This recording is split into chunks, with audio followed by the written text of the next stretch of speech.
we often call glaucoma the silent thief of sight because there's absolutely no symptoms with glaucoma. Water is definitely needed because your tear film is made up of water, so we need to replenish and we need to rehydrate, not just for your eyes, but for the rest of the body. So being blind does not restrict you from your achievements.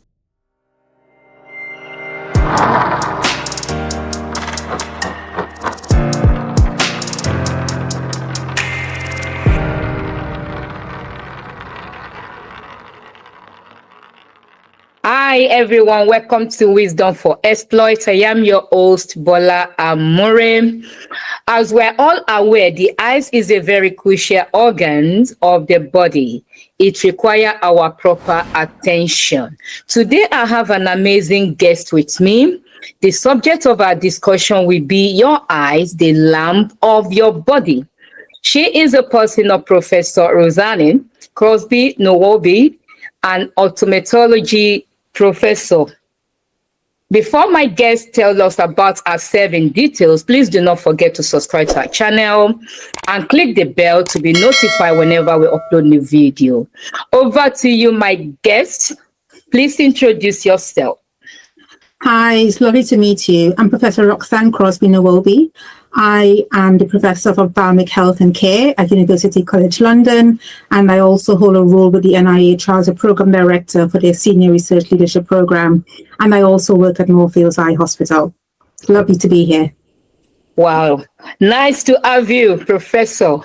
Nice to have you. Yeah, my first introduction question to you is what made you choose optometry and then become a professor? Right. A loaded question. So I didn't actually choose ophthalmology to start off with. My story is quite varied. I'm from the Caribbean, a small island called Trinidad and Tobago. And at the time I wanted to do medicine. But because I had two younger siblings and we didn't have the culture of student loans, I wanted to make sure that my younger siblings were taken care of. So I chose to come to the UK and study nursing because they were giving a stipend and my parents were looking after my siblings.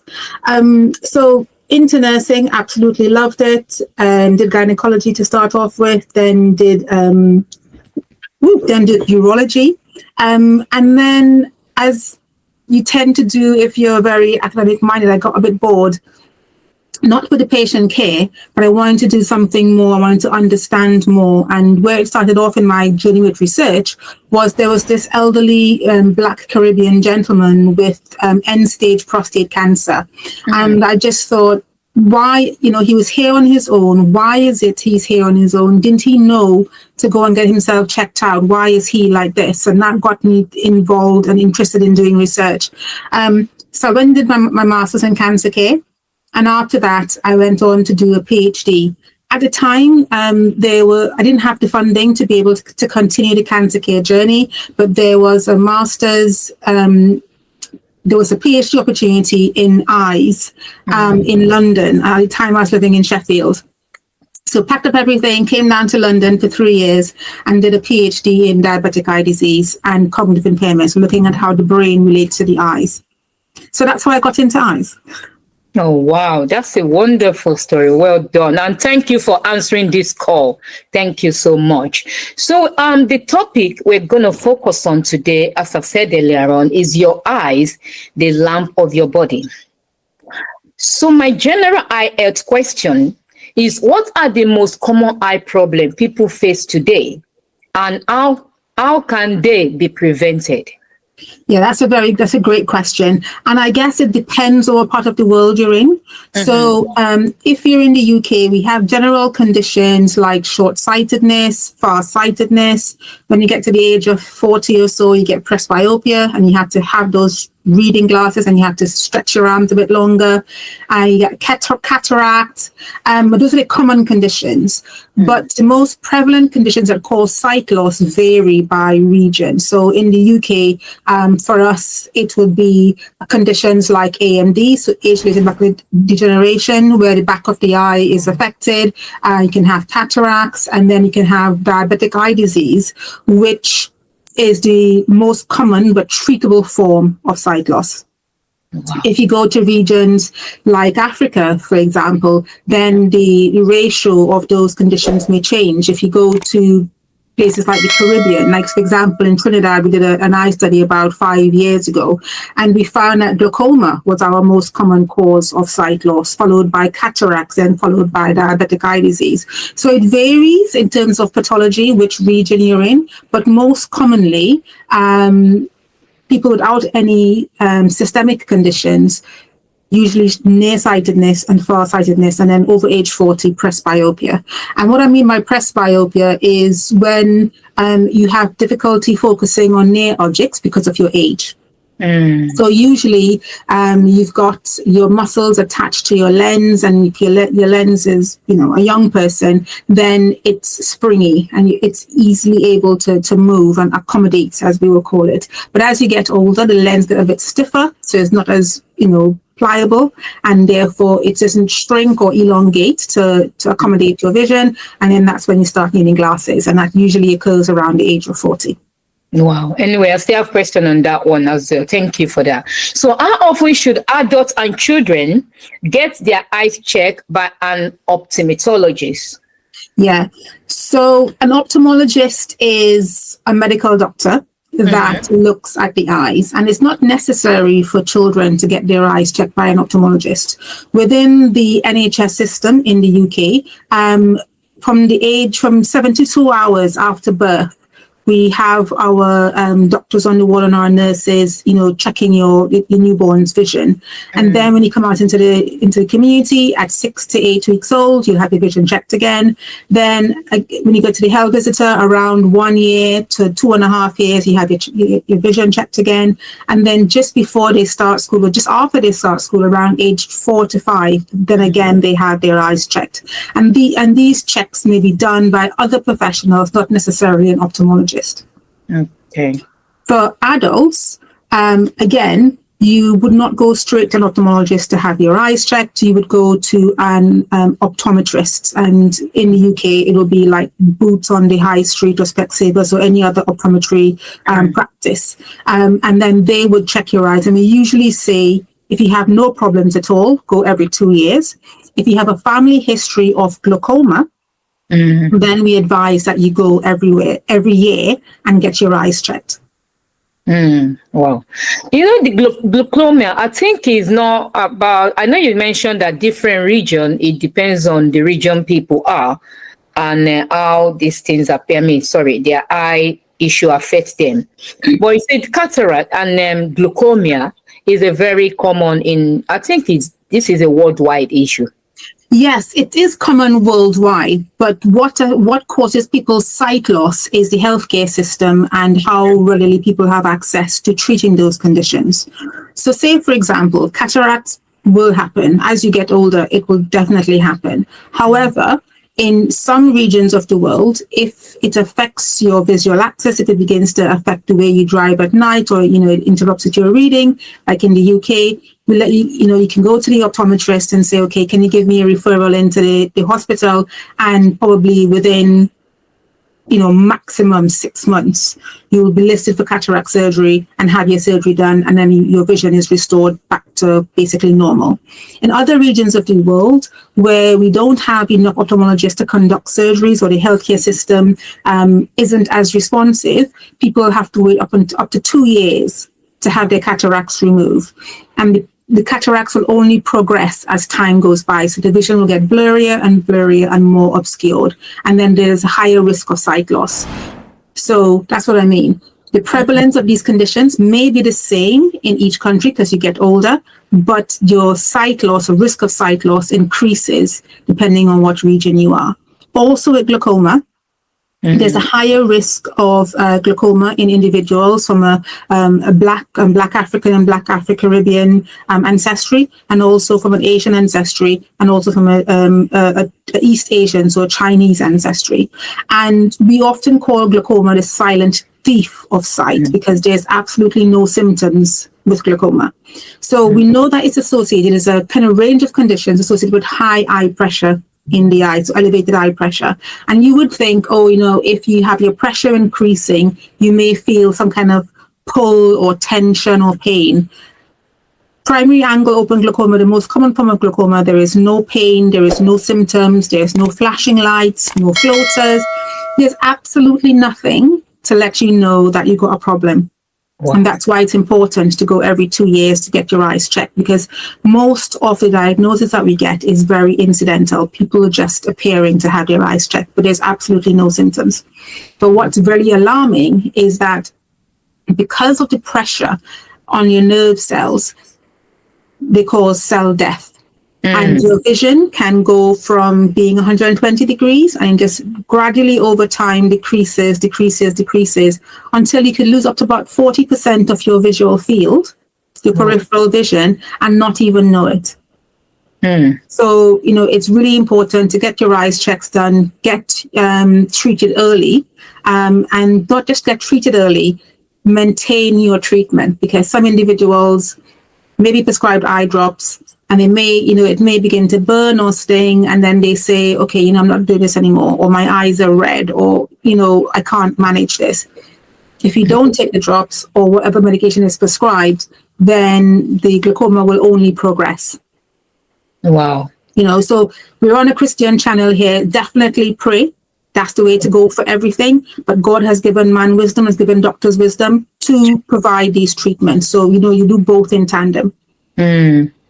Wow, thank you for that. You see, something is just coming to my head now. Some African people, because coming from the Caribbean background, African background, and I'm thinking of, some elderly people, they said there is this app that you can use to correct your eyesight, eye problem. So what do you think about what do you think about that? Please send me the app. I'd love to investigate it as a researcher. Okay. Well, I get it. Because that's what most of these elderly people say, okay, we can use this for your eyes, you won't get the problem anymore. Okay, move to our next question. So just thinking about that, I'd love to see what app it is, but we've got some new research coming through now with kids who tend to have eye problems. We could, and some of my colleagues have used gamification or apps to train their eye muscles. So maybe that's it. But to cure other age-related conditions, I've not heard of such. Okay, thank you.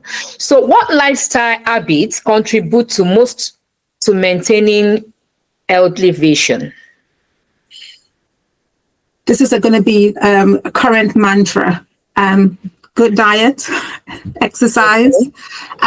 Because maintaining healthy diet isn't just about, your eyes. Your eyes are part of your entire body. Yes. And most systemic diseases and most conditions that affect the rest of the body also affect the eyes. So if you eat something that's not good for you, it could affect your heart, it could affect your liver, but it could also affect your eyes. So we did some studies back, I say, in 2013, 2015, looking at a nutrient-rich diet. So diet high in, the green leafy vegetables. We call them carotenoids, and your bright-colored peppers, carrots, all of this stuff. And these carotenoids are not stored anywhere else in the body except your eyes. Really interesting fact. And they go and deposit on the eyes, and there's myozeaxanthin, zeaxanthin, and lutein, and these form a natural blue filter or natural blue shades at the back of your eye and protects these cells at the back of the eye. So it's really important to have these foods. We also like foods with omega-3 fatty acids, and also foods with zinc, also foods with vitamin C. So a rich, nutrient-rich, healthy diet is definitely the way to go. Okay. We're also talking about lifestyle. So, it isn't just cool to wear your sunglasses. And yes, you can buy them, but make sure if you do buy your sunglasses, it has what we call a CE marking on the side. So CE marking is just a certification to say that this particular product went through the correct regulatory authorities and regulatory approvals, and we assure this is a certified product for you to use. Some manufacturers, the cheaper ones, will not have a CE marking, will not be regulated, and therefore you cannot assure that the filter at the front of the glasses will actually stop the UV light and the UV protection that you require. So definitely get those sunglasses that has a CE mark on the side. Another lifestyle thing that we should do is stay hydrated. Mom always says to us, oh, drink. And you're thinking, okay, so I'll have some soft drink instead of having water. Water is definitely needed because your tear film is made up of water. So we need to replenish and we need to rehydrate, not just for your eyes, but for the rest of the body. Regular exercise. So whilst we mightn't have direct evidence about exercise affecting the eyes or exercise improving your eye muscles, like physical exercise improving your eye muscles, we do know that exercise helps with staving off cardiovascular disease, diabetes, inflammation, and that can only help improve the health of your eye, so you won't get any secondary diseases in the eye. And I think finally, in terms of a lifestyle choice, is taking breaks away from screens. I've got something on my phone and it tells me, oh, you spent 10 hours on your screen. And I'm like, when did I spend 10 hours on my screen? Yeah, doing emails. So we need to take a break from our screens. I know we have discussions later on about screen time, but we have this general rule. And if there's one thing we take away from this webinar is 20-20-20. That one actually, I have a question on that one. Yeah. So I'll address it now. And the reason that we say take regular rest from the screens is, think about it. If you're staring at your screen, your eyes are fixed because you're concentrating. And we've done studies whereby we're looking at individuals who are just, walking and talking normally, doing normal activities, and your blink rate is about 16 to 20 blinks per minute. If I'm looking at you now, Bola, and I'm you haven't blinked in the last minute. So staring at a screen, looking at individuals, your blink rate can drop to as low as 4 times a minute. And if you're just staring with your eyes open, your eyes are then exposed to the atmosphere, and then your tear film will just dry up. And with that drying of your eyes, and then your muscles that are fixated on one particular point, you can then have eye strain. And then with the eye strain, you have headaches. And then it just, it's a vicious circle. So with 20-20 rule, we say every 20 minutes, you look away from your screen for 20 seconds to a distance of 20 feet. And 20 feet is about 6 meters.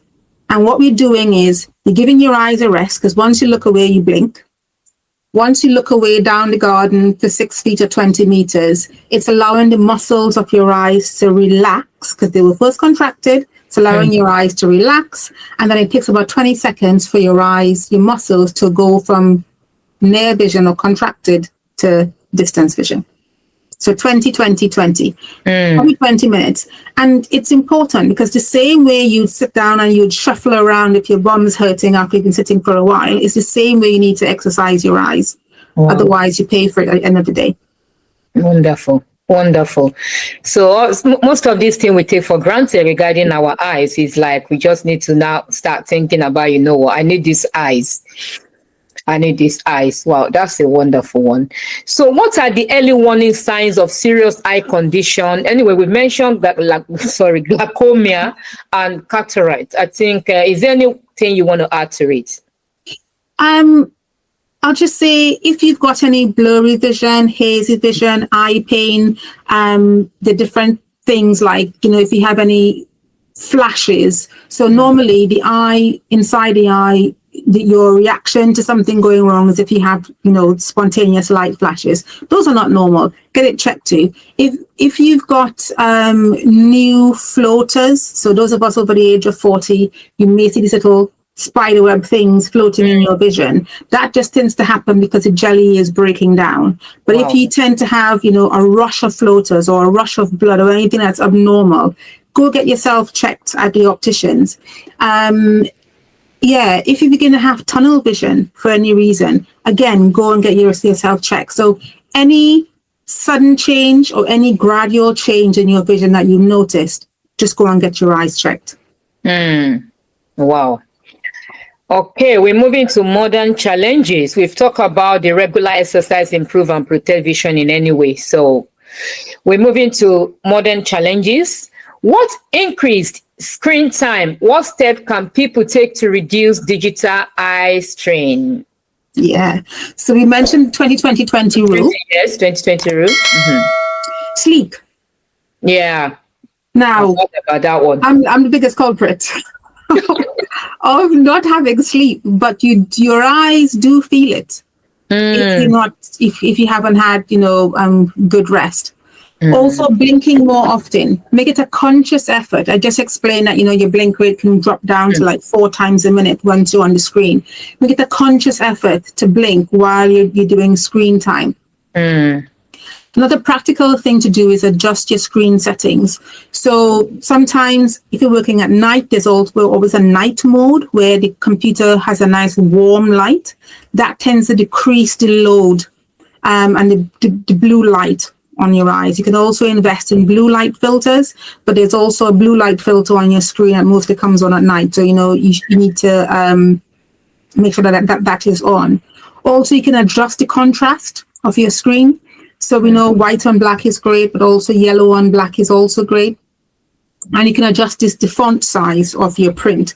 So yes, we'd all like to think that we can see when the font is at 100%. However, age is a grace. So therefore, gracefully put your font size up to 120 or 150. There's no point squinting if you have all these modern things to be able to, help with your eyes. Another thing that we can do is what we call ergonomics. Okay. For those of us who work in healthcare facilities, and I hope in other facilities as well, they come and harass you every year to do this desk screen equipment test, DSC test. But it's important because it tests, are you sitting correctly in the correct position for your back? Is your table at the right height? Is the computer at the right height? When you're looking at your computer, are you looking upwards and straightening your eyes and then also affecting your neck? Or are you looking directly on? So your top of your computer screen should be at the top of your eyesight. You shouldn't be straining and doing all that kind of stuff. So it's really important to, even if your workplace doesn't do it for yourself at home. Look up online what a display screen equipment test look like.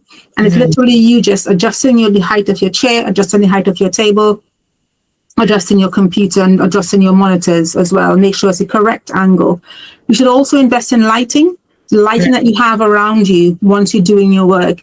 We don't want to have a completely dark room and your only source of light is your computer. So you need to balance off that light. So you either have a desk lamp or you have light above your head. And I think those are kind of the things. Maybe one more thing I'd say is regular breaks, walking around. So we've mentioned looking away for 20 seconds and stuff like that. But take a break.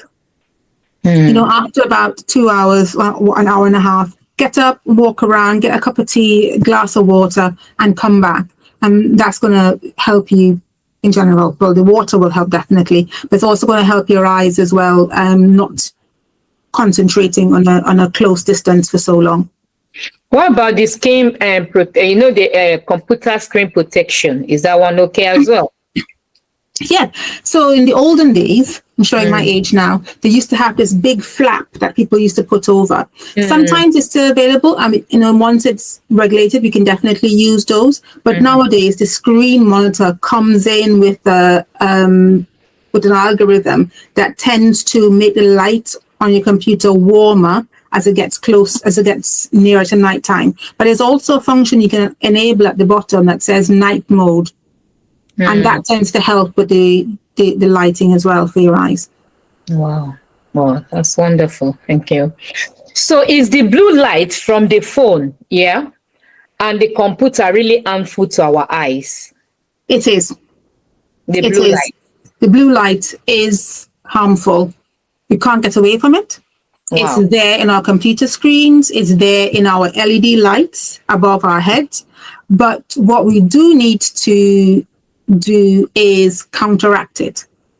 So if we can have our computer screens or our desks near sunlight, natural light, there's a spectrum of natural light that has what we call infrared light. And the infrared spectrum has been shown to increase your mitochondrial activity in the eye, and therefore, help us with healing any conditions. It also helps with inflammation. So therefore, more natural sunlight you can get, the better.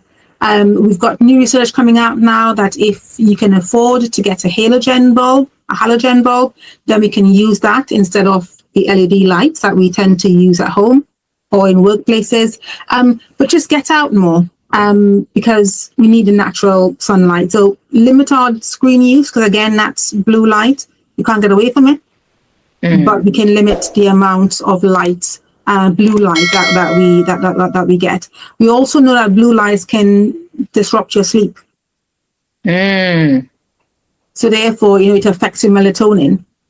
So therefore, whatever time you decide to go to bed, stop using your phones about an hour or 2 hours before, so that you can de-stress, declutter, and then ensure a good night's sleep. And then sometimes you tend to have mummies, daddies, and children under the pillow, under the sheet with their phones and their iPad.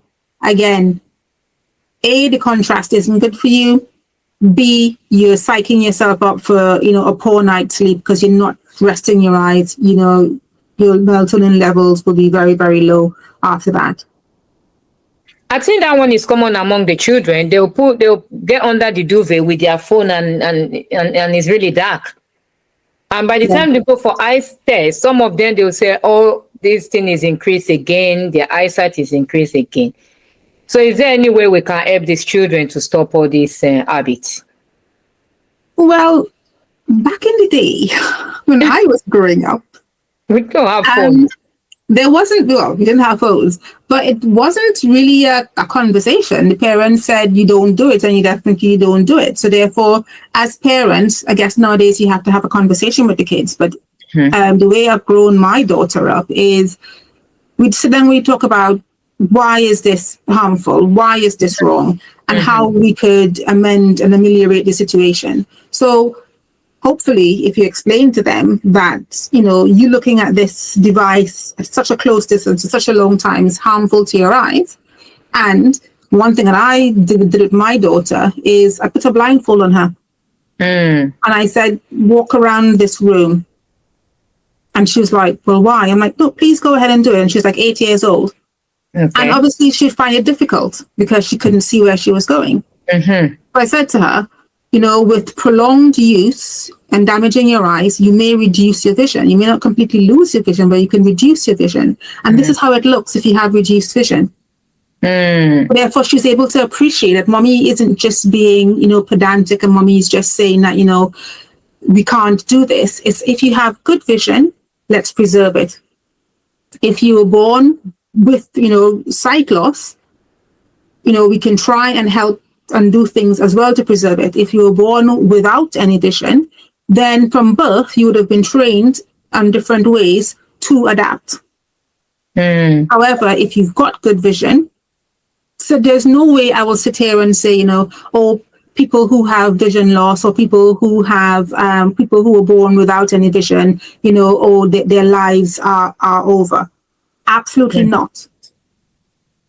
Our lives are given by God, and we know there are ways to adapt without part of your senses. If you can't hear, you wear hearing aids. If you can't see well, you wear glasses. If you can't see at all, then you can use sight loss aids. So you can use, a cane, you can have a guide dog. There are ways for us to get around and to enjoy life. However, if you've got perfect vision to start with, why are you going to do things to cause vision loss?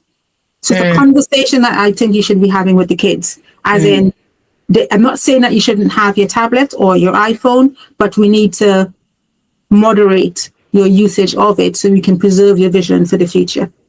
Thank you for that. Thank you. So before we go ahead with our next question, what normally causes this eye problem or loss of sight in a newborn baby? So there are lots of things.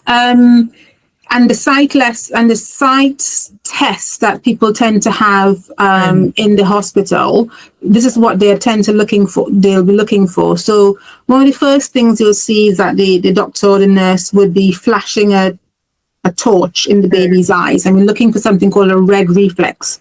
So the retina, appears red at the back of the eye. So if you flash a torch, you should see a red coming out of the pupil. Similarly, if you look at people's photographs, you should see on their eyes, you should see two red spots in the eyes. What's concerning for us is if there's no red reflex, or if you see white instead, then we want further tests. So that's some advice for parents.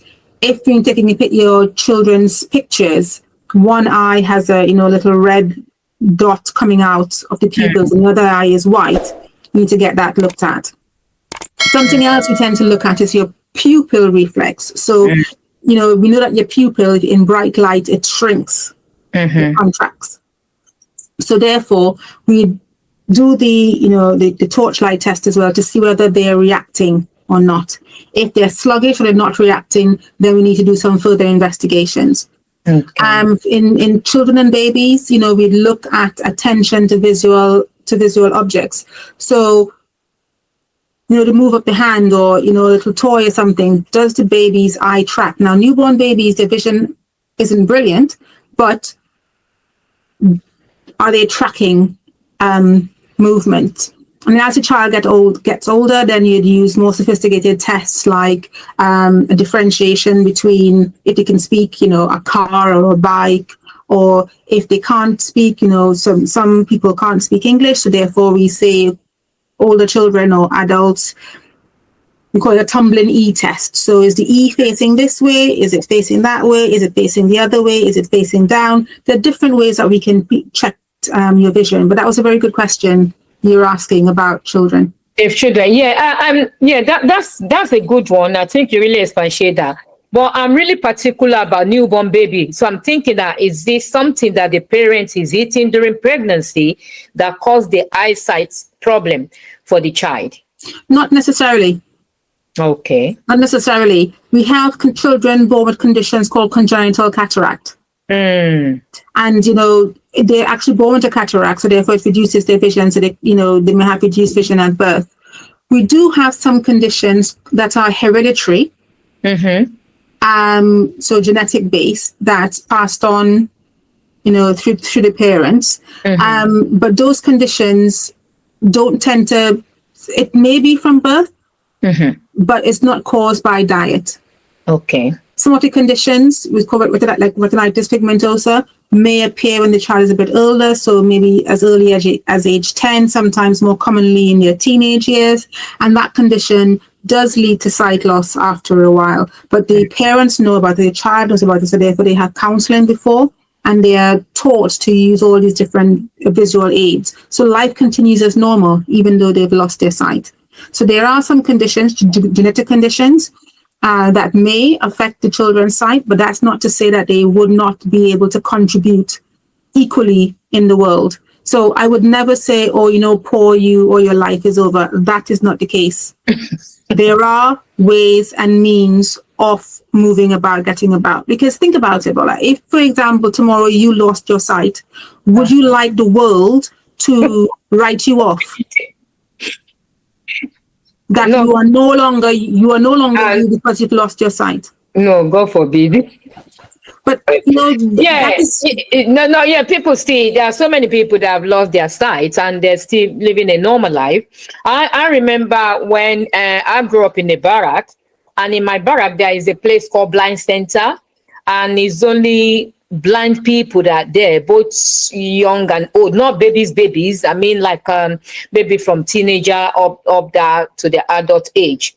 And they're living their normal life. They read stuff. They use their hand and like a material like that to read stuff. So yeah, there are so many blind people that are still doing great things. But okay, think I know two individuals, who are registered blind. So first off, David Blunkett. He was a minister in the UK government a while ago. Okay. Okay. Are you a minister in the UK government? Are you drawing their salary? No. Stevie Wonder. worldwide famous, and he also is registered blind.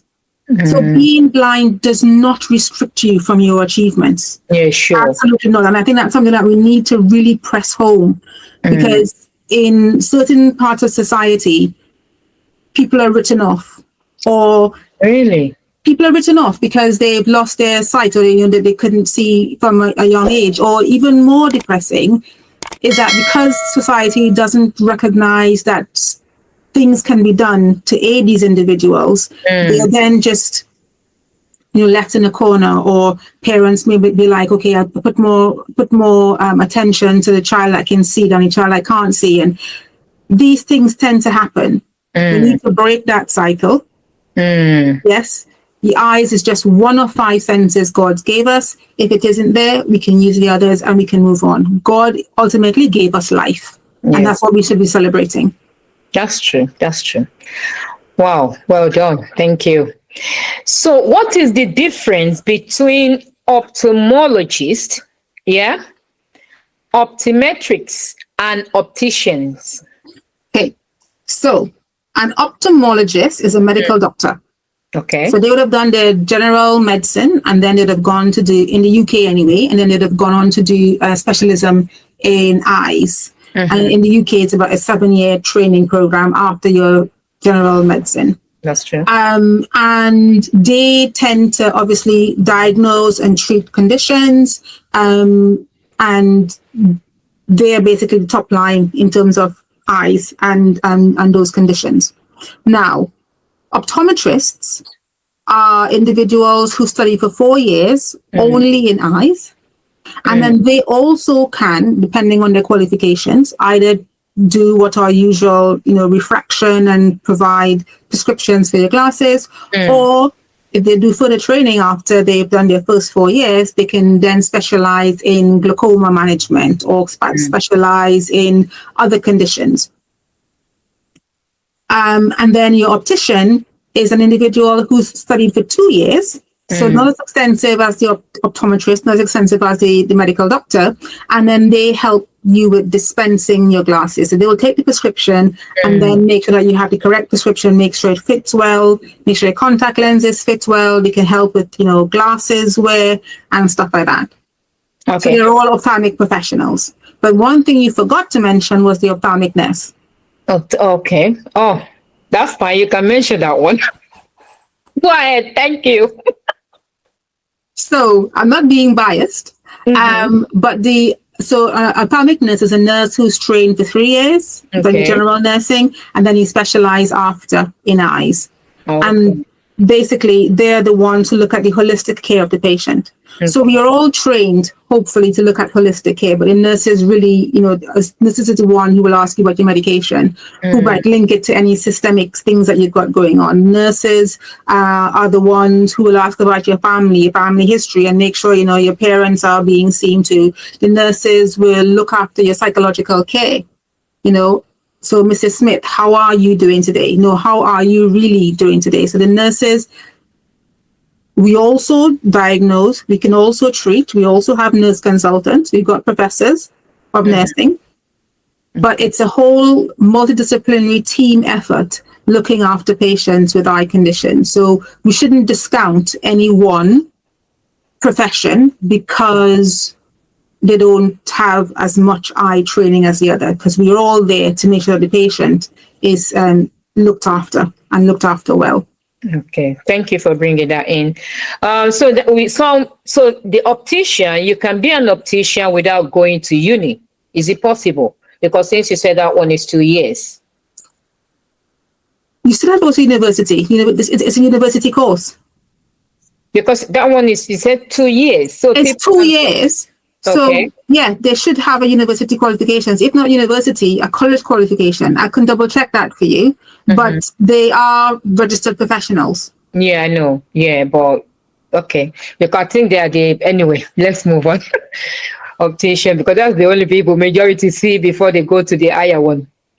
Okay, how do you decide whether someone should wear glasses, contact lenses, or consider surgery? It's completely up to the individual. Okay. So The reason why you need to wear some type of protective something is because your vision is altered, right? Okay. So people wear glasses because it's easy, it's comfortable, it's by the bedside, it's not invasive, not putting anything in the eyes. So absolutely fine. It's a vision correction. People can wear it for fashion as well, no problem. Okay. Now, for contact lenses, some people with stronger prescriptions get tired of having to wear their glasses every day. So like for me, I can have it on, have it off. It doesn't actually matter that much. It doesn't impair my, my day-to-day activities. Okay. Some individuals might not be able to see if they don't have their glasses on. So they may decide that, I'm fed up of trying to find these glasses on my head, glasses on my chest, wherever I put it down. So therefore they want to put contact lenses in because it's more permanent for them. But again, it's a personal choice. It depends on the person's lifestyle. Again, the glasses might not suit them, so therefore they want to have contact lens in. Or people want to put it on, again, for fashion, because you can have different colored contact lenses. Again, it's another personal choice. We don't say you should have one or the other. Now, LASIK surgery, that is another personal choice. Okay. If your prescription, as I explained before with glasses, is not that strong, and you don't need to wear glasses permanently, then you might want to consider, do I want to have just wear the glasses, or do I want to go and have surgery? Okay. If you're wearing contact lenses, and again, there's the pros and cons of that, but you're fed up of that and you think, okay, I want something a bit more permanent, then you can have a discussion with your ophthalmologist about having surgery. But all surgery comes with risks.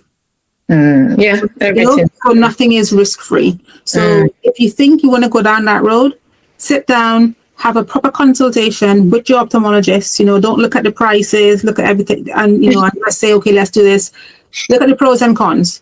You're having surgery in your eye. How long is it going to last for? Is it going to have any lasting side effects for my eyes and for my vision? Would I have to have it redone in the future? Is it going to affect the way conditions later on in life is diagnosed? Wait, if you don't need it, then do you need to go and have it done? It's completely up to the individual, and I would never, and you'll never hear an ophthalmic professional recommending one over the other. It's a completely personal choice because they all have pros and they all have cons. Okay. I think the reason why some people like to go for the surgery is because they don't want to be wearing glasses and the contact lenses, all the time, or maybe they just think that let me just get it done and my eyes is okay. I don't need to suffer myself anymore. Wow, that's a good one. Thank you. So what are the medications that affect our eyesight? Now, that's a tricky question because potentially everything we ingest can affect your eyes. I explained about having, those nutrient-rich diet, vitamin A, vitamin C, bright colored vegetables. That goes on your eyes. Eating too much sugar. I could possibly ultimately lead to diabetes, and that could also affect your eyes. Nice. So still coming here. Yeah. So what? Even high cholesterol, high fat, that can affect your eyes. Having a high blood pressure would definitely also affect your eyes. So what we would recommend is that looking at the back of your medication box and seeing what the side effects are before you take it. If you've been prescribed something new by the GP, obviously they would have a look to see whether if you already have an eye condition, if it's actually going to affect your eyes or not. Okay. If you do find that you've got some symptoms, even, go back to the GP and say, okay, or call them in, or call the pharmacist, okay, I can see I've got these symptoms or something's not right, and then have a consultation. I wouldn't say stop taking your medication, because there's a list of side effects. Sometimes the side effects are completely rare and never happen. Sometimes they are common side effects and then you know about it. So if you speak to your pharmacist and speak to your GP and they say, okay, yes, we know about the side effects, and if it's really affecting you, then we stop, or pursue for a bit longer and see the side effects go away, then that's a conversation you have to have with your pharmacist or with your doctor. But I would not just sit here and say paracetamol affects your eyes or ibuprofen affects your eyes, because then you'll have the manufacturer coming for me. We're not doing that. It's on an individual basis, and definitely see how you go. So it's good to check at the back of the medication and see how it. Okay, thank you. So are there risks associated with cosmetic contact lenses that people should know about? Right. So what do we mean by cosmetic contact lenses? Is it the ones that we don't need to wear? We just wear for fashion? Yeah. So where do I start? If you don't need something in your eyes, first of all, why are you putting it in? Right? Let's talk about the benefits are, changing the color of your eyes, looking all nice. Now, if you wear them safely and you follow all the instructions, as in, cleaning your hands, making sure that you don't, what we call, put saliva on and put it back in your eyes. You don't share contact lenses and all these things. If you're safe about the usage, then the risk is minimal to you and you can enjoy your lovely change of color. Okay. However, we tend to find, especially around Halloween, people sharing contact lenses. What I mean by sharing is that it's going to be in your eye, you take it out and give it to your friend, and then the friend wears it. I don't know what this person has had, so you take it from your eye and you gave it to me. We've had individuals as well, the contact lens falls out in the road, in the street, on the floor, they pick it up, put it in their mouth, swish it around, and put it back in their eyes. Oh my days. We've got individuals with long nails. Yes, and they then put it in, try to, pull their lids down, and then they scratch the front of the eye and they scratch the bottom of the eye. So that's some of the risks associated. So risk of infection from sharing. There's also this lovely fungus that can cause, that can be, is associated with contact lens wear. And it's found in water, including tap water, and also in swimming pools. So therefore, if you don't need to wear your contact lens and you're not wearing it safely, please don't wear it.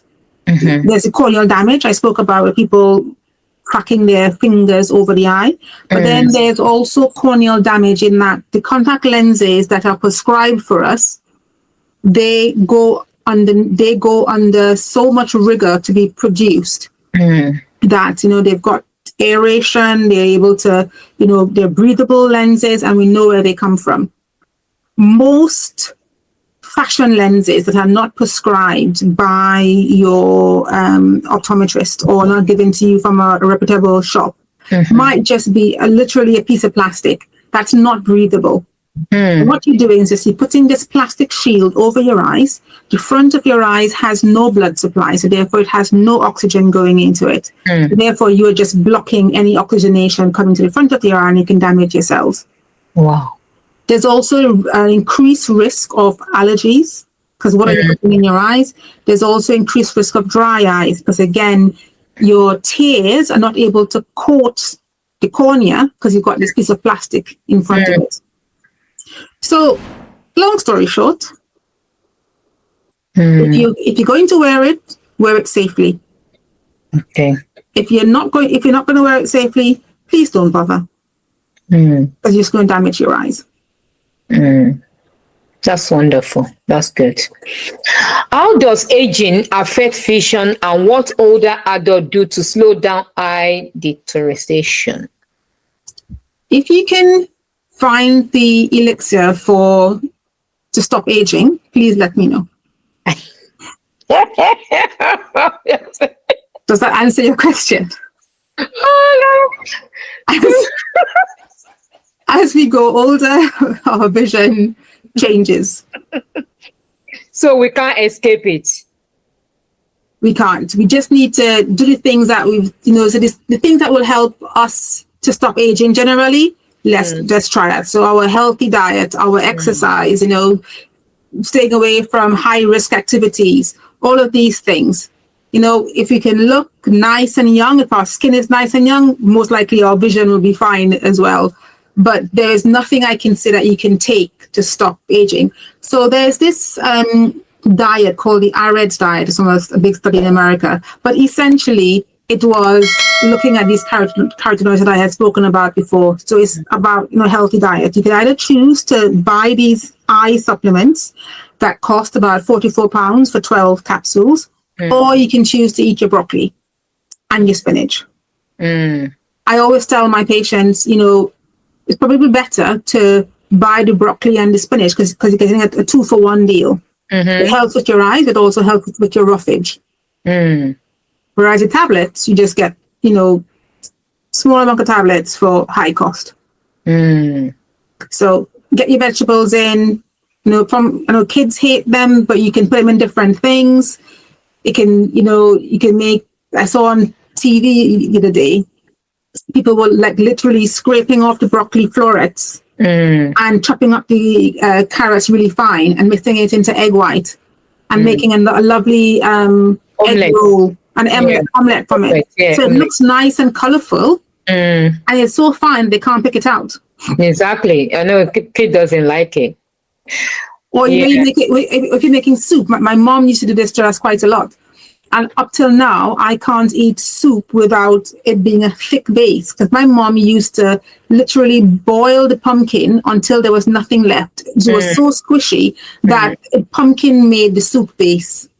So we were just literally eating pumpkin, not knowing we were eating pumpkin. Exactly. So there's so many different ways you can incorporate all of these nutrients into your food. Yeah, that's in the past. I used to run about going to all these African markets looking for our vegetable. We have a specific vegetable. All this they call it this green leaf. Then one day I sat down and said to myself, it doesn't really worth it. And sometimes you even get to the market, you get to Acme market, they say, oh, the one they bought is finished now. Everybody, So one day I sat down and said, what, broccoli? I'm gonna start cooking broccoli. Mushroom, then spinach, and sometimes kale. I put everything together. That's how I cook my vegetable now. One day a friend came to my house, and actually it was my husband that entertained. I said, let me make you pounded yam. And it was it. He said, what kind of vegetable? He said, this is really nice. I said, you know what? We are eating every vegetable. So it's like there is always a way to just eat this, because when you know that you cook all this, even though you put the normal vegetable, they don't want to help you eat it. Just make it like a normal soup and everybody is happy. That's it. So that's a good one. So what role does genetics play in eye diseases? Yeah. And should family with a history of eye problem be more cautious? Yeah, so the word cautious is interesting. So definitely genetics play a significant role in the development of many diseases, as we explained before. We know for glaucoma, there's a hereditary link. We know for AMD, there's also a hereditary link. And we know, as I explained about retinitis pigmentosa, there's also a hereditary link. So the risk is there. What we do advise families is that if you know the risk is there, get involved with the healthcare service early, so we can pick up these any changes a lot earlier. So individuals with glaucoma, family history of glaucoma, we will say to you, rather than going for your eye test every 2 years, as we tell the general public, we'll say to you, go every year. And let the opticians know that you have a family history of glaucoma. In the UK, if you're over 40 with a family history of glaucoma, your eye tests are free. Because then they can monitor you, and if they see some sign of sight loss, they can then immediately refer you in to tertiary services, or where you need to be. So genetics does play a role in the development of conditions. Sometimes for individuals who have a genetic link, the eye conditions may come on a lot earlier and may appear to be more severe than other conditions, but the whole thing behind it is get in there early, get under the care of your ophthalmologist or your optometrist early to monitor for signs and symptoms. And once you're in the system, we can then, provide aids, any psychological assistance, help, probably treatment. I mean, I was working on a research study coming up on 10 years ago where we found the first licensed treatment for this condition called retinitis pigmentosa. Whereas before, individuals, they would probably go blind in their late teens, early 20s. Now their vision was being preserved once having this treatment. So, we are working on stuff as researchers to help with these conditions, but you just need to be in the right place to be able to get it. And that's presenting yourself to healthcare services. I'll just give this little story. One of my, I won't say she's a patient, I'll call her a colleague, because we were doing research on eye care together. And she was saying that her family had this retinitis pigmentosa gene. And the father of the family did not want anyone to know about it because it will decrease their prospects from getting married. Wow. And we all have these cultural beliefs. And, that can be part of the culture. And I'm not going to, down them for that at all. But what that caused was that her mother then didn't feel empowered to tell anyone that the kids had these conditions. There were 3 sisters, and all 3 of them, the first one went blind at age 5, and nobody knew about it, external to the family, until she went to school. My goodness. And because the dad didn't want anybody else to be told, that means that she didn't get help until much later. And the same thing happened for the rest of the kids. And the kids were all very resentful to their mom because they were like, you can get us help, but you refuse to. But mom didn't speak English. So mom then couldn't access the system. So, fast forward, now she's an adult and she went to an ophthalmologist to say, okay, what is my prognosis for my kids? And she mentioned that the family wanted her to get married to another close family member. And the ophthalmologist said to her, well, you might as well shoot yourself in the head. So that was, again, the healthcare system letting people down. So for me, it's about access to healthcare. No matter what your cultural belief is there some way we can meet you halfway? Say, I won't change your culture and your cultural beliefs, but I can give you help. Are you able to accept help within this? And faith as well. Some faiths, believing in God, some people might decide, God will heal me and therefore I don't need Western medicine. But how about we meet halfway and have a discussion about it? I'm happy to have a discussion with anyone, one-on-one. Let's talk about the role of Western medicine. People used to eat tree bark for pain relief back in the day. We found out they were eating aspirin. Different medication come from different routes. We finding more and more these days that more of our traditional medicines are actually being used in Western medicine now. So how can we marry the two? How can we have, a lovely amalgamation of the 2 cultures, of the 2 worlds? Let's discuss it. But God gave us wisdom. God gave man wisdom, and for us to use to heal the world. God gave us food. Food is your medicine. True. Everything I've spoken about here today, I always came back to food. Your bright green leafy vegetables, having a good diet, having omega-3. So how can we, as a society and as a culture, recognize that, yes, we may have these beliefs, but we also have treatments, and encourage others as to embrace both worlds. Because it's not either or, it's together. It's together. Yeah. That's very true. It's God that gave all these doctors wisdom, and people should not be spiritual literate. That's another thing. Wow, that's a good one. So I mean, What are, even if you want to preach, I mean, remember when Christ healed those lepers, mm-hmm, what did he say first? yeah.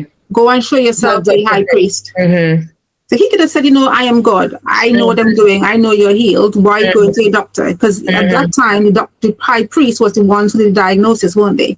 mm-hmm, And they decided if you had leprosy, then you go out the city. If you didn't have, so they were the pseudo doctors at the time, the high priest. And the mm-hmm, first thing Christ said was, go and show yourself to the priest.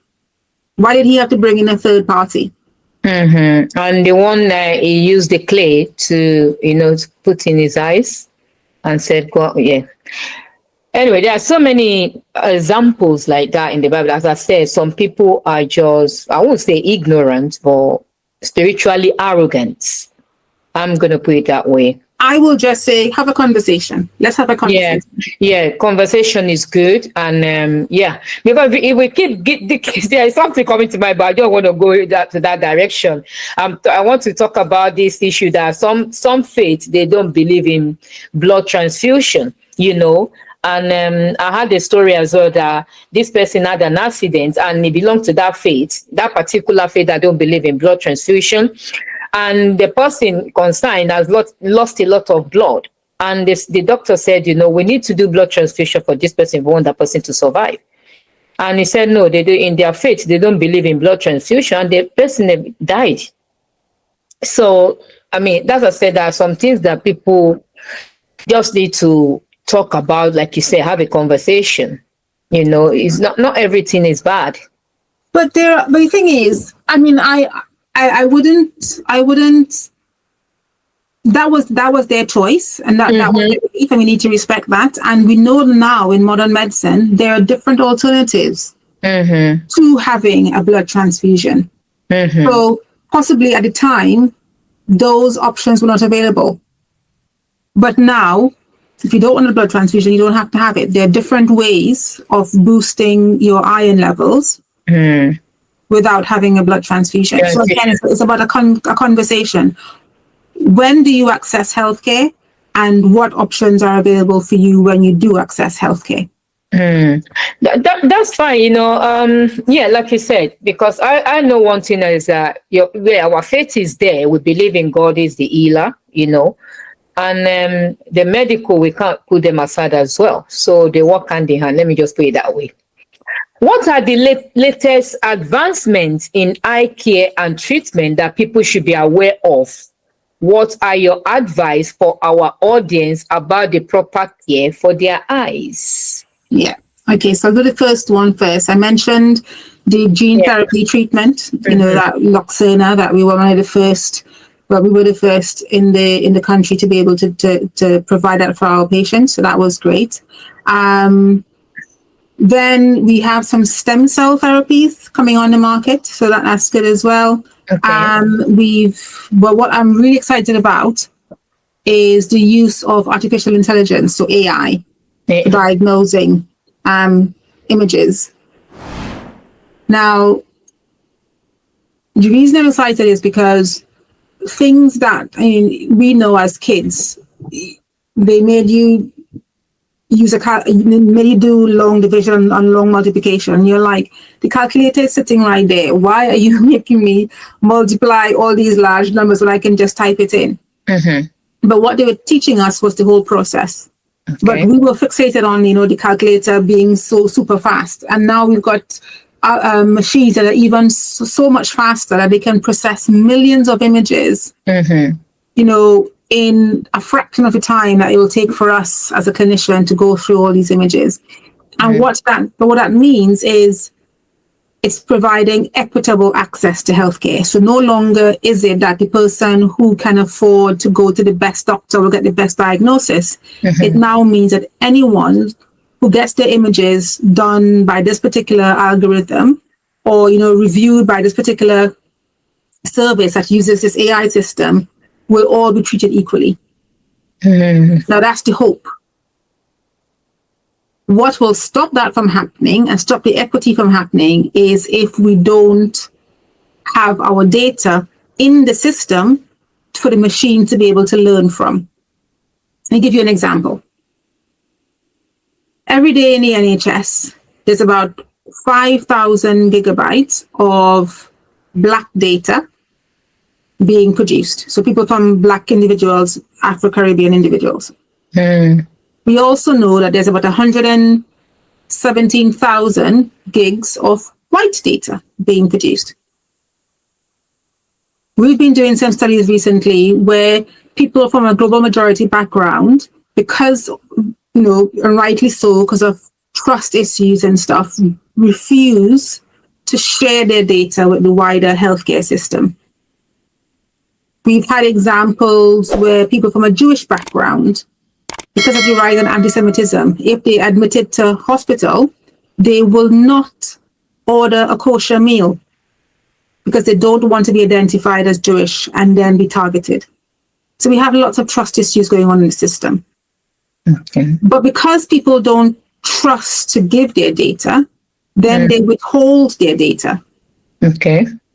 Now, if I am doing a training exercise and I said, Bola, I've given you 5 white balls, 2 blue balls, 2 green balls, and 1 red ball.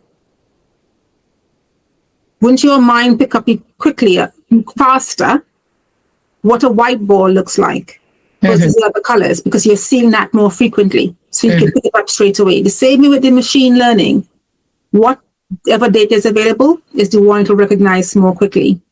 So therefore, if we are not sharing our data as people from a global majority background, these lovely machines that they've built to help us to, have equal access to healthcare will not then be able to recognize our images, our data, and most likely will give me a white person's diagnosis. For example, people with COPD, currently, the tests that are for COPD are based on a person with a white physiology. However, Black people are diagnosed later because our physiology doesn't quite suit those parameters. Looking at midwifery, when babies are born, there's this APGAR score. So looking at, whether they are healthy and they're breathing and stuff. So one of the parameters will say, oh, the baby is pink all over. Now try as you might, my baby and your baby will never be pink. Okay? Then the next score down, they're a bit dusky, so that they're losing oxygen. The last score is that the baby is blue. Now, my baby will never be pink, so therefore it'll wait until my baby is almost dead and blue before you realize that something is going wrong. So even the scales that they look at us with and these assessment measures are stacked against us. So with AI, we have a avenue to change that. So my plea would be data sharing is a must. We need to start sharing our data, but we need to make sure that we are safe while sharing it. So I'm not, don't go and say Roxanne says share. Investigate. Somebody asked you to share your data. Why am I doing this? When Google asks you for your data to share your passwords or to share whatever else, we just click yes, yes, yes, yes. We don't even think twice. But to share our health data, we're reticent to do it. Okay. So try and find out why they're sharing your data and understand what it's being used for. Is it you being used anonymized for health purposes? And if so, then it's probably safe to share your data.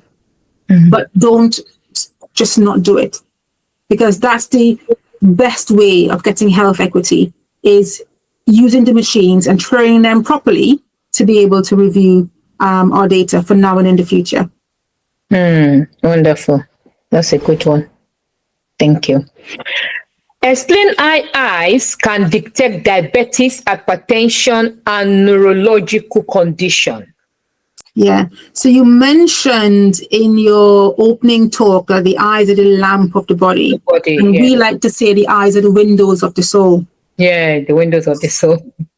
So because those little vessels at the back of the eye are so tiny, they can't withstand very much pressure, So with diabetes, we take a picture of the back of the eye and we can tell if you've got any diabetic conditions because you have these little blood, we call it microaneurysms.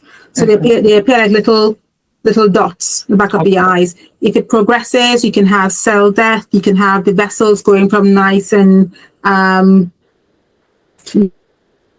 tortuous, changing the shape of the vessels.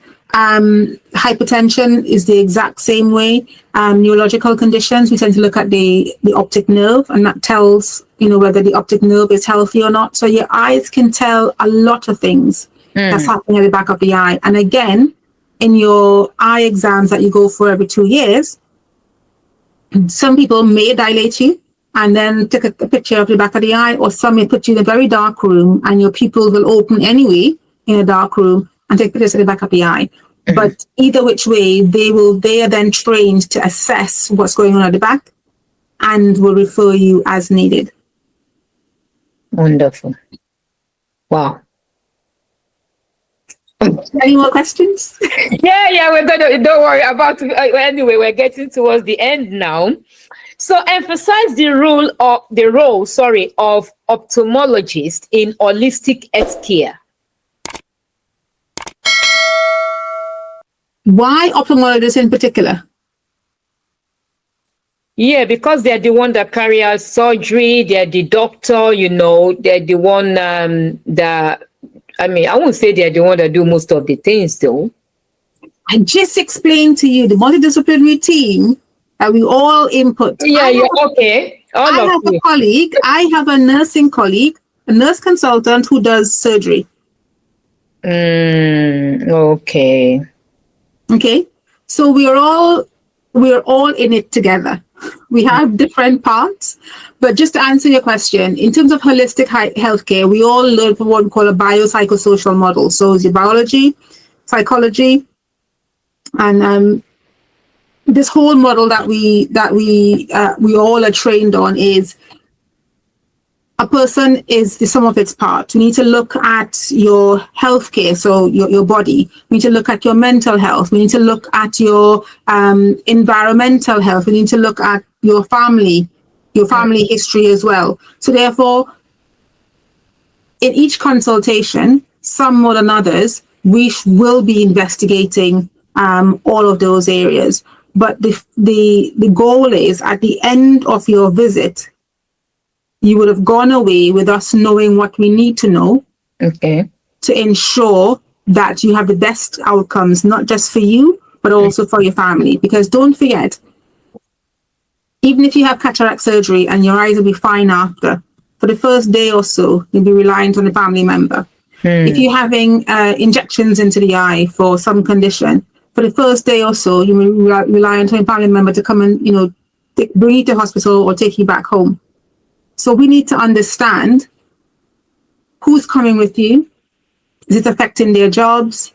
Are they going to be able to look after you? Because then that will impact on your health as well. So it's not just about the person. It's about the person, seeing who they are, but also recognizing that they are part of a family unit. The same as well with eye conditions, glaucoma. Okay. I am trying to, spread the message to our African and Caribbean and diaspora communities that we have a higher risk of glaucoma. Yet we don't go to see the opticians and the optometrists. Right now in the UK, there's no public health screening system. So in diabetes, they'll call you back, every year, every 2 years to have your eyes checked routinely. But there's no such recall system that's mandated in the UK. We are reliant on people, telling your relatives, I have glaucoma, please go and get checked. And that may or may not happen. So therefore, we all need to be vigilant and look out for these eye conditions and help with communication. So yes, the optometrist and yes, the multidisciplinary team can actually help with some of that, but we should also, as patients, take onus on our care and help us with this whole holistic healthcare model, because that's what we're aiming for, but we can't do it without, I wouldn't even say cooperation, without your input, because it's almost like a 50-50 game. Whatever you give us, we give you, and then we are there to advise and, yes, I may know more about the medical stuff, but you. Yeah, true. So let's work together to sort you out. That's good. So people you just have to tell them what is going on with you. That's a good one. We just have a few more questions to round it up for today. So explain how hereditary, I know we've mentioned a little bit about hereditary, but there is this particular one I don't think we've mentioned. Explain how hereditary factors, influence conditions like macular degeneration and retinitis. I hope I pronounce it well. Retinitis pigmentosa. Yeah, so we did mention these two conditions before, and Really? it's just to say that hereditary roles does play a big factor, and if you're looking at genetics, so some individuals without may develop these conditions anyway, but if it is hereditary, it will then affect your susceptibility. So when is it? Are you going to get the condition? Is it going to come on a lot earlier? It's going to also affect how fast these conditions progress. So that's the role of hereditary factors or genetics in those conditions. So those who have, a family history of AMD may develop AMD a lot earlier than somebody else who probably doesn't have a family history of AMD. And same as retinitis pigmentosa, that's usually an inherited group of disorders that may be influenced by genetic mutations. And we know that there's lots of genes and mutations involved in the different layers of the cell. So what we could call a photoreceptor part in the structure and its function, or all these other parts of the eye. It's called the RP, retinal pigment epithelium. And there's different ways in which it is transferred through the genes. But some RP is what we call X-linked, so it's linked through the mother.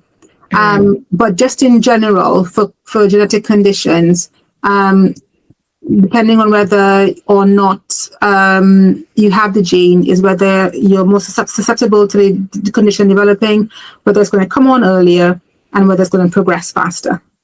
Wonderful. So that's just the general thing. So what we would, as I said, earlier on in the talk, if you know that you've got a family history of this, make yourself known to the services, to the ophthalmology services, so that we can be able to detect any changes a lot earlier.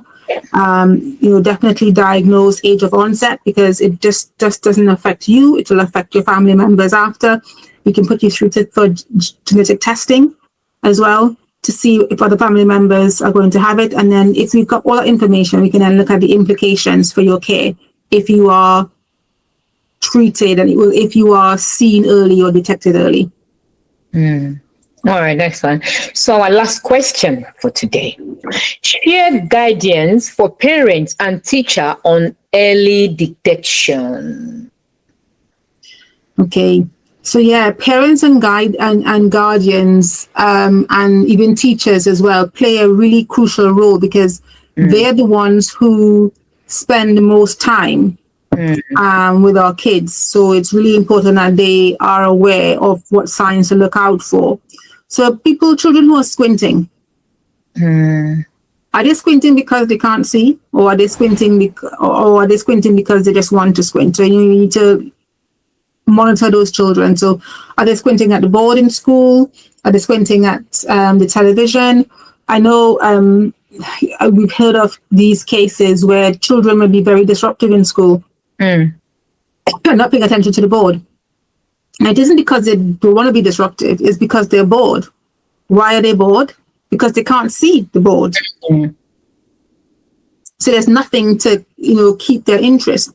And if you move the kid from probably back up the classroom to the front of the classroom, and probably even give them glasses, then they'll be able to interact with the teacher. But, children easily switch off if they're not being engaged, and they can't engage because they can't see. It's not their fault. So we need to look and see, are they squinting? We need to look as well for frequent eye rubbing. There's this condition called keratoconus, which can be a result of children eye rubbing, and that distorts the shape of the cornea at the front of the eye. And you have to have surgery later on in life for that. So look out for that.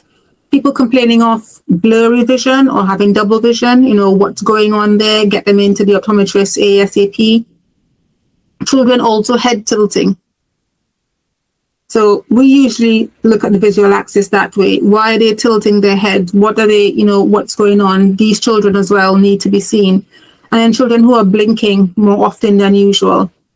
We know that you blink 50 to 20 times in a minute anyway, but why are they blinking? And do they have dry eyes? What's going on? What condition is going on? So these are some kind of behavioral and visual cues that we can look at. I mentioned the academic learning cue, as in children being disruptive and not engaging. Sorry. Yes. Bless you. Children not engaging, children being disruptive in the classroom, children having difficulty reading their books as well. What's going on with that? Why are they not engaging? And then, so looking out for all those things to counteract that, what we would advise is regular eye exams. So we mentioned the routine exams for the children in the UK. Please attend those if you're called for it. Look for all those early warning signs I mentioned about, the rubbing and disruptive behavior. But something that we are definitely pushing forward now is because children are doing a lot of work more close up. We have this condition called myopia that's on the rise, which is short-sightedness. So we are advising parents, to get their kids outside, go and play in the park, get off your telephones, get off the computer screens and all these other, tablets, go outside and play. Because we know that, the sunlight, running around, being able to concentrate at a far distance and the whole environment will help the health of the eyes and will help their eyes to grow normally. And then just educate children about eye health. We'd be surprised as to how much children value their health. If you say to them, this will happen, therefore, they'll pay attention. So those are some of the tips that we can tell to parents and teachers what to look out for, but also parents on how to get the children more involved in play outdoor activities to help the growth and their eye health as well. Thank you so much, Professor Roseanne. Thank you for all this wonderful tips. And I've gained a lot of knowledge now, that's good. Well done. So to our audience and or anyone that will come across this our video podcast, let me put it that way, please don't leave your eye till lastminute.com. Always go for eye check. Professor has said it, that every two years, make sure you go for your eye test. And if you find out you're having any signs, maybe double vision or you're feeling dizzy, and flashlights, they always ask, do you see flashlights or whatever? Please do get your eye check. And that is that from us today. To my guests, thank you so much, Professor. I'm so grateful for answering this call one more time. And that is that from us. Bye, everyone. And Thank God you. bless you. You're welcome.